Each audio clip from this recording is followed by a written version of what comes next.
Starting with verse 35, that day when evening came, he said to his disciples, "Let us go over to the other side."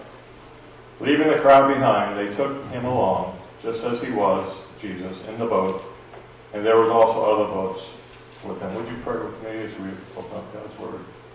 Heavenly Father, you always have messages in your Word of events that happened years ago, of events that we've heard over and over again, but yet you still have the eternal Word for us in it. So we ask, whatever that Word is for us today, that it'll come through your servant, Lord. Speak through me. Let me stand aside and let your presence speak. In Jesus' name. Amen. So, Jesus says, let's leave this crowd. He said, let's go over to the other side of the lake. It's nighttime. Evening time. And I love this story because it's kind of humorous. It's humorous and it's life-threatening at the same time. I think Jesus has a sense of humor. Imagine this scene. Imagine if you were one of these disciples, right? Jesus is like, let's take the rowboat on a red eye across the lake. And the disciples are like, whoa, really? Jesus traveling at night across the Sea of Galilee? It's a jungle out there, Jesus. You know that. It's like Bermuda Triangle disappearances. Annie Ann type twisters. We don't want to go in that lake at night. Legend says that the Loch Ness Monster feeds there at night. Schools of giant eels get together and they curl onto the boat and they pull it down and they eat the people alive and tip them over. And James says, and Jesus says, okay, it's enough of the folklore. We're going on a boat ride. Just trying to use a little imagination there, but you can imagine Jesus is saying, I'm coming off a long day and I'm going to sleep this off on the boat. You guys are going to row. So the Sea of Galilee, I love to talk about the topology there because it's close to one of the lowest places on Earth, below sea level. Sea of Galilee is 700 foot below sea level. It's in an earthquake trench. For those of you who don't know what a trench is, when two large pieces of the earth come together, they make mountains and they collide, like what's happening in California. All right. Well, when they pull apart, they cause a trench. Well, right there in Israel, in the Sea of Galilee, the Jordan River, is one big trench in the earth, and it's pulling apart, and that's why the earth is so low. And water seeks, the lowest level. So now you have, it says, one place I read, only 30 miles away, Mount Hermon is this large mountain, Snow Peak Mountain. Lots of snow and water. So imagine you're below sea level, and 30 miles away you got this huge mountain, which is like your water tower. It is. It's like the water tower for the whole country of Israel, because that's their source of water. From Mount Hermon flows what this river we call the Jordan River. And the Jordan River flows into this lake called the Sea of Galilee. And the Sea of Galilee exits, and it's called the Jordan River. And it flows into this other lake further down by Jerusalem, where Jesus was baptized, called the Dead Sea, the lowest place on earth, about 1,400 feet below sea level, the Dead Sea. Everything you know about that is you float on it, right? It's amazing topology, lowest place in the world. But what happens is, because you have 30 miles away Mount Hermon, 9,000 feet high, you have it's a storm machine, basically. The ice-cold upper air from Mount Hermon mixes with the warm air rising from the Sea of Galilee, and it's hurricane season on the Sea of Galilee. You think Jesus knew that, and he probably did know it's hurricane season, and we're taking a ride.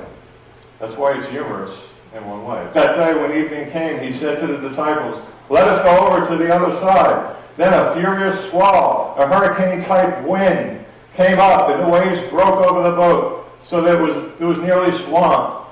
Like I said, there were 10-meter waves recorded in modern times. And they didn't know, and Jesus was in the stern. Jesus was in I guess that's the back of the boat, and he was asleep on a cushion. Wow. Sleeping through the storm. So how did the disciples handle that? You know, they had really all the answers to handle the storm, right? They've been with Jesus quite a few years, and Peter, James, and John, they wrote a lot. They had a lot of notes, and they were the inner clique, but they were utterly worthless at this point. They were failing the test. They probably threw food and heavy items, maybe took their boots off and threw it off, and they were probably getting ready to throw Judas off the boat. Who knows? Disciples woke him up and said to him, "Teacher, don't you care if we drown?" Jesus might have said, "Man, can't I get a little bit of rest? You know, it's been a rough day, boys. You're waking me up early." I don't know. You have all the answers to this test. You only have one question to solve. Maybe he said to him, "How do you handle a storm without fear and anxiety?" That might have been their one test question. How do you handle a storm and anxiety? The answer was, don't be afraid. But how do you not be afraid in a storm? It's easy to say, isn't it? He said, if you love me, that removes fear. And if you have faith, you'll love me. So we migrate our storms through faith. Perfect love casts out fear. And faith gives us love. There is no fear in love, but perfect love casts out fear. 1 John 4:18. That's easy to say until a 30-foot wave is towering over your head. We're driven to panic by looking at the impossible task, the high walls, the powerful waves, the heavy winds, and the roaring storm. We keep saying, yes, yes. But look, it's crashing on me. That's a quote from Henry Nouwen. Of course, we're human, so our emotions sometimes need checking. But Jesus says, take it to me first. I know your initial emotion is to be upset. Take it to me first. Pray, believe, and the peace of God, which surpasses all understanding, will guide your heart and your mind in Christ. And there's a lot of other scriptures about fear, right, in scriptures. When the angels appeared, fear not, fear not. Jesus appeared to the ladies at the tomb. Fear not. Jesus appeared to the apostles. First thing he said, fear not. Fear is such a big problem with us humans, isn't it? That the first thing the angels and Jesus says when they appear, fear not. He doesn't want us to fear when there's trouble. When troubles come, faith in his love brings peace. When troubles come, also, we need to run. Forest, run. That's the other way you get through. Faith and running for your life. Let me explain. Psalm 46:1 says, God is our refuge and strength, an ever-present help in trouble. So what does it just say? In trouble. The scripture just says, God is our refuge. There's the answer right there. Our refuge. A lot of trouble. Refuge gives us the key to trouble. When trouble comes, we want to react. We want to fight against it. There's a time to fight. There's a time for flight. And you need to know sometimes you need to seek refuge. Sometimes the Lord doesn't want you going out there fighting the trouble. God would say, trouble is bigger than you. Jim Croce would say, don't mess with trouble. You know Jim Croce?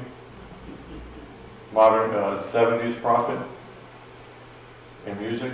He says, you don't pull on Superman's cape, you don't spit in the wind, you don't pull the mask off the old Ranger, and you don't mess around with, I would say, him. Take refuge. Don't mess around with trouble, is what it's saying. Take refuge. Refuge means run, hiding, taking cover, running to God. God is our refuge and strength. There are times just to run to him and understand trouble is coming and there's nothing you're going to be able to do about it. Don't try to fight it. He's an ever-present help in trouble. If you were in a life-threatening situation and I said, take cover, what would you do? There's an article on how to survive a terrorist attack. Flee. Take cover. Get low. Shield yourself. Hide yourself. You see an exit, run first. Run. Don't mess with trouble. Try to find shelter. Don't mess with trials and setbacks. Don't fight with bitterness. Run to God. Trust, love, believe. Why is that so important? You succeed or you fail according to your faith. Many times Jesus says to his disciples, what's the problem? Jesus says to his disciples, ye of little faith. The problem is your faith. That's why it's so important to trust, to love, to believe, and not run and try to fight something. Go to Jesus. Refuge in him. For faith. You succeed or you fail according to your faith. When we run, we lose faith, we blame God, we leave the protection of the cave, we justify all kinds of activities, and we've all done it. We say, I gave you, God, this way of doing things, but I think I'm going to take a shortcut here. You ever done that in your life and taken a shortcut? I have. Turned out wrong. We did it ourselves. God says to them, take refuge in me. I might be sleeping on a pillow, but I got one eye open. I'm still watching out for you. You can trust me. Take refuge in me. I haven't left you. I'll never leave you. But the waves are crashing. The sharks are circling. We're afraid in this world. We have many troubles, fear not. What does he say? I've overcome the world. But this cave has failed us that I ran to. This church cave, this family cave, this Bible cave has failed us. Whatever cave we run to for refuge might have failed us. So as prodigals, we venture out, and eventually we see the problem, we come home, we're bruised a little spiritually, some life bruises. And again, something every one of us has experienced. In little ways, in big ways, whatever. We seem to get impatient when it comes to trouble. The good news, if you failed the test, you can take it again. This is an interesting thing I like about Henry Nouwen. Just taking a couple of quotes from him today. Nouwen says that if we live between the two poles, we live between two poles. Let me explain what that means. Like sorrow and joy. Like fear and love. So we want to think, and the church has taught us, if you've grown up in the church, you've probably been taught, you know what? You need to just keep going better and better until you hit perfection. You should be perfect. You should be perfect in your faith. You should be perfect in everything. You should never do this and that. And it's like, the better you get as a Christian, the more. And Henry Nouwen is saying, well, actually, as humans, we go from fear to love. It's natural. We go from sorrow to joy. All right? And certainly we should get better, but we're still human. And we have these times when all of a sudden, like, something hits our lives and we have sorrow. Something hits our lives and we have trouble. And we have worry. So it's not a straight road up to perfection, is what we're saying. Humanly, we live between two poles.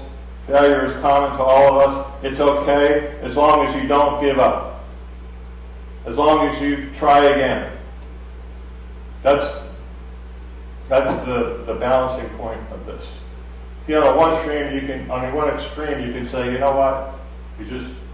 Once you're saved, once you're sanctified, you're perfect. You don't get angry anymore. You don't do this anymore. You don't do that anymore. And you've reached it. That's the one extreme, which is wrong. It's not real. But you go to the other extreme and says, oh, well, I'm always going to be human, and I can never get better. That's also wrong, too. We can get up and try again and improve. But we get to take the class again. I'm sure Nicole and Eugene won't mind if I use them as an example about their real estate class. We're taking real estate class together, and if you fail the class test, you can't go on to take the state test, I think, right? So you got to retake it. They give you the same type of test. And that's kind of what Jesus does to us. That's what he did to the disciples. All right, you failed? Okay, let's go on. We're going to take the same test again, though. Let's go on. If you make a mess, it's okay. We'll try again tomorrow. A righteous person fails 7 times, but gets back up. That's the difference. Gets back up. Tries again tomorrow. Retake the test. The questions are the same. How can we fail it? It's the same questions, but the application is different. You ever have one of those tests where you're in school and the teacher's taking you through all these problems? You're like, I got it. I'm going to ace this thing. You get to the test and you get this application that you've never seen in your life, 10 times harder than anything you studied. The question is going to be the same. How to battle fear. A different life situation, possibly every time. A different application. Same answer. Perfect love, perfect faith, cast out fear, take refuge, take cover. Same answer. I was preparing the sermon on trouble, and I got a call from my son Chris.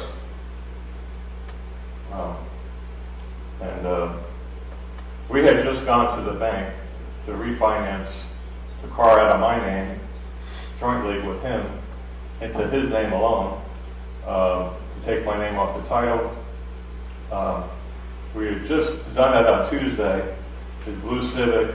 He took the car loan. The chief said, now you have to wait till Friday to go to DMV and switch the title totally. Okay. So it was his loan, his car, his title, his insurance. Woohoo! Every parent's dream, and I recommend every young adult does the same thing.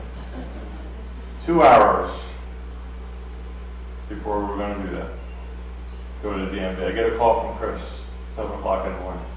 Hey, Dad, I'm going on a Lyft ride. Or maybe he was leaving the house.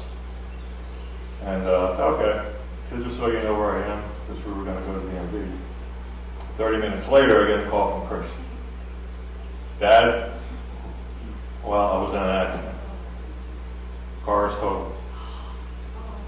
No one was hurt. So what do you think? Does that sound like a storm? Yeah.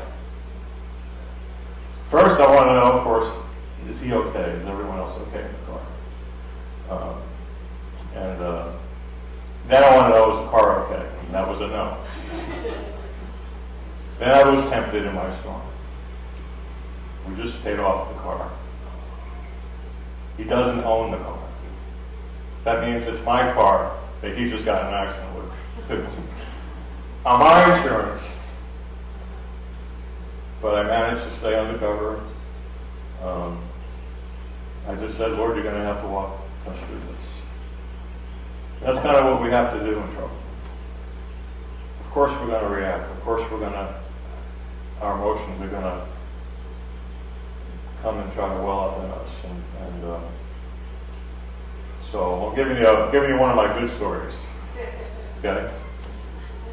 I'm trying to think of a bad one, but maybe you have to ask Kathy.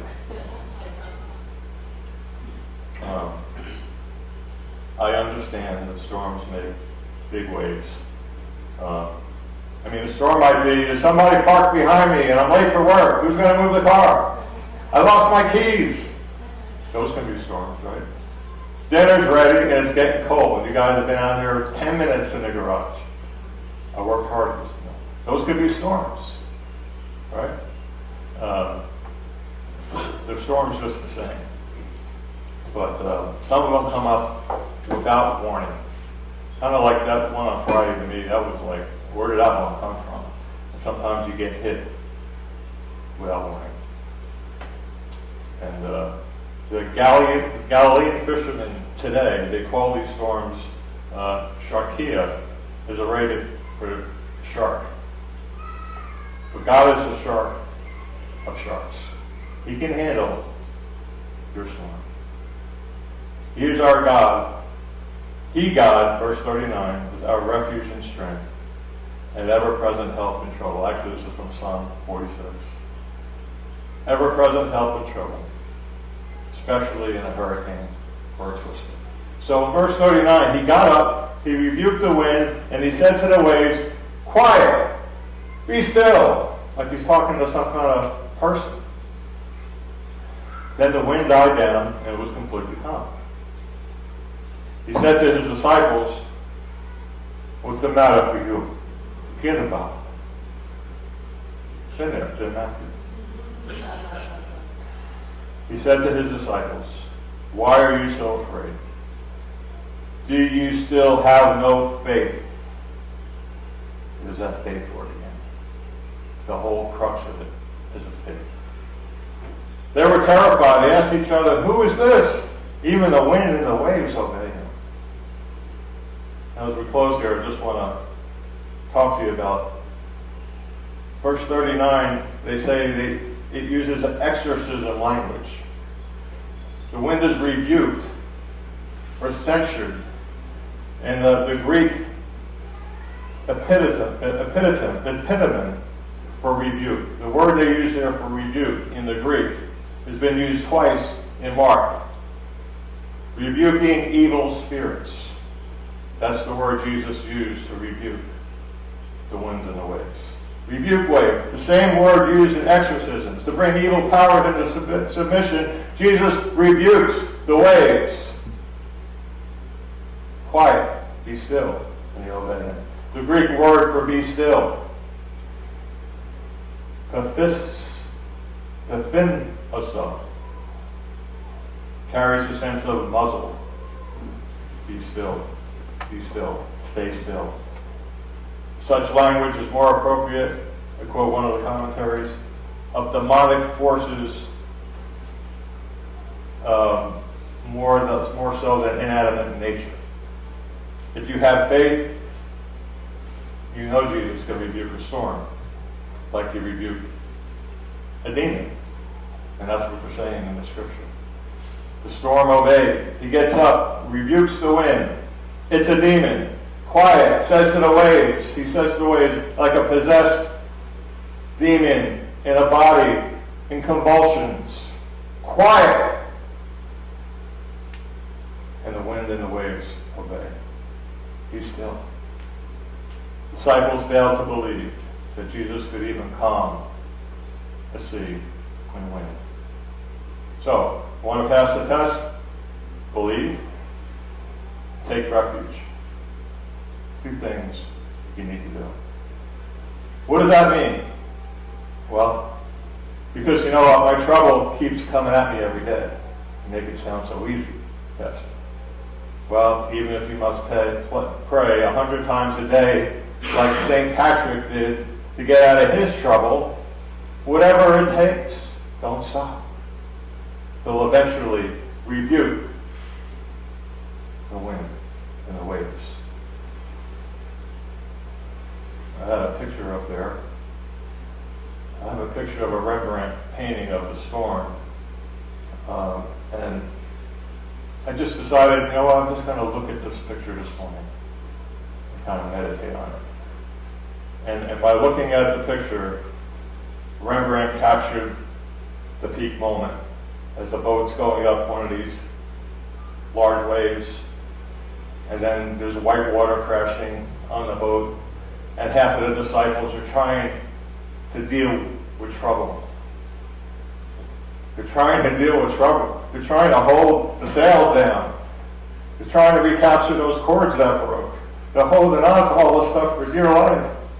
They're spitting in the wind. And they're frantic. And then the other six are looking at each other, kind of yelling at each other, look like. And there's a guy in the back of the boat with an oar in his hand. And there's Rembrandt painting. You gotta Google it.